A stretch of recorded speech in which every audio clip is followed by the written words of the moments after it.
دوسری وجہ یہ ہے کہ لڑائی کے لیے بالغ ہونا اور چیز ہے اور معاشرتی معاملات میں قانوناً نابالغ ہونا اور چیز۔ ان دونوں میں کوئی لازمی تعلق نہیں ہے کہ ایک کو دوسرے کے لیے دلیل بنایا جا سکے، لہذا صحیح یہ ہے کہ غیر محترم لڑکے کے لیے 15 سال کی عمر مقرر کرنا ایک قیاسی و اجتہادی حکم ہے، کوئی منصوص حکم نہیں ہے۔ آیت نمبر 60، اور جو عورتیں جوانی سے گزری بیٹھی ہوں، نکاح کی امیدوار نہ ہوں، وہ اگر اپنی چادریں اتار کر رکھ دیں تو ان پر کوئی گناہ نہیں، بشرطے کہ زینت کی نمائش کرنے والی نہ ہوں، تاہم وہ بھی حیاداری ہی برتیں تو ان کے حق میں اچھا ہے، اور اللہ سب کچھ سنتا اور جانتا ہے۔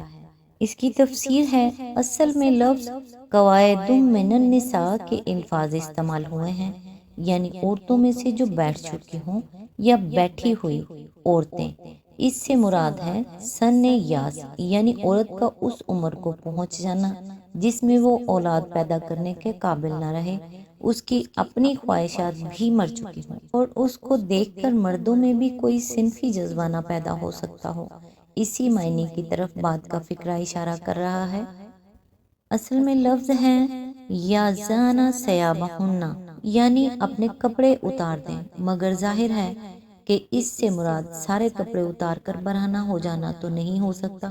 اسی لیے تمام فقہا اور مفسرین نے بالاتفاق اس سے مراد وہ چادریں لی ہیں جن سے زینت کو چھپانے کا حکم سورہ احزاب کی آیت یدنین علیہن من جلابیبہن میں دیا گیا تھا۔ اصل میں الفاظ ہیں غیر متبرجات بزینہ، یعنی زینت کے ساتھ تبرج کرنے والی نہ ہو۔ تبرج کے معنی ہیں اظہار اور نمائش کے۔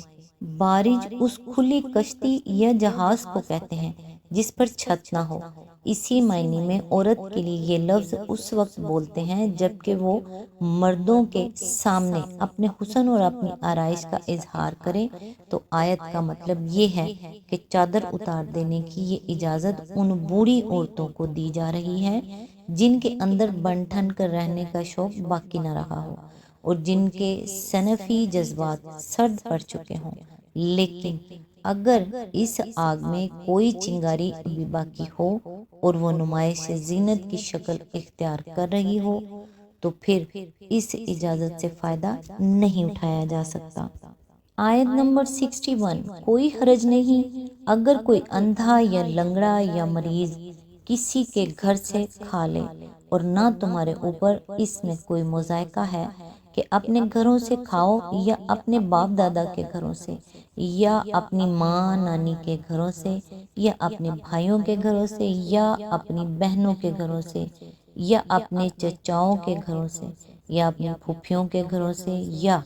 اپنے ماموں کے گھروں سے یا اپنی خالاؤں کے گھروں سے یا ان گھروں سے جن کی کنجیاں تمہاری سپردگی میں ہوں یا اپنے دوستوں کے گھروں سے، اس میں بھی کوئی حرج نہیں کہ تم لوگ مل کر کھاؤ یا الگ الگ، البتہ جب گھروں میں داخل ہوا کرو تو اپنے لوگوں کو سلام کیا کرو، دعائے خیر اللہ کی طرف سے مقرر فرمائی ہوئی ہے، بڑی بابرکت اور پاکیزہ۔ اس طرح اللہ تعالیٰ تمہارے سامنے آیات بیان کرتا ہے، توقع ہے کہ تم سمجھ بوجھ سے کام لوگے۔ اس کی تفسیر ہے، اس آیت کو سمجھنے کے لیے 3 باتوں کا سمجھ لینا ضروری ہے۔ اول یہ کہ آیت کے 2 حصے ہیں، پہلا حصہ بیمار، لنگڑے، اندھے اور اس طرح دوسرے معذور لوگوں کے بارے میں ہے اور دوسرا عام لوگوں کے بارے میں ہے۔ دوسرا یہ کہ قرآن کی اخلاقی تعلیمات سے اہل عرب کی ذہنیت میں جو زبردست انقلاب واقع ہوا تھا، اس کی وجہ سے حرام و حلال اور جائز و ناجائز کی تمیز کے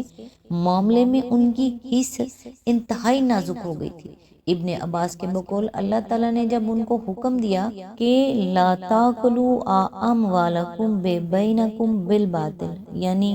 ایک دوسرے کے مال ناجائز طریقوں سے نہ کھاؤ،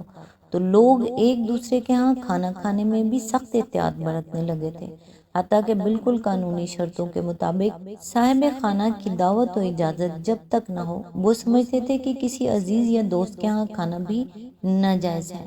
سوم یہ کہ اس میں اپنے گھروں سے کھانے کا جو ذکر ہے وہ اجازت دینے کے لیے نہیں بلکہ یہ ذہن نشین کرنے کے لیے ہے کہ اپنے عزیزوں اور دوستوں کے ہاں کھانا بھی ایسا ہی ہے جیسے اپنے ہاں کھانا، ورنہ ظاہر ہے کہ اپنے گھر سے کھانے کے لیے کسی اجازت کی ضرورت تو نہیں تھی۔ ان تین باتوں کو سمجھ لینے کے بعد آیت کا یہ مطلب واضح ہو جاتا ہے کہ جہاں تک معذور آدمی کا تعلق ہے، وہ اپنی بھوک رفع کرنے کے لیے ہر گھر اور ہر جگہ سے کھا سکتا ہے۔ اس کے معذوری بجائے خود سارے معاشرے پر اس کا حق قائم کر دیتی ہے، اس لیے جہاں سے بھی اس کو کھانے کے لیے ملے وہ اس کے لیے جائز ہے۔ رہے عام آدمی تو ان کے لیے ان کے اپنے گھر اور ان لوگوں کے گھر جن کا ذکر کیا گیا ہے یکساں ہیں۔ ان میں سے کسی کے ہاں کھانے کے لیے اس طرح کی شرطوں کی کوئی ضرورت نہیں ہے کہ صاحب خانہ باقاعدہ اجازت دے تو کھائیں، ورنہ خیانت ہوگی۔ آدمی اگر ان میں سے کسی کے ہاں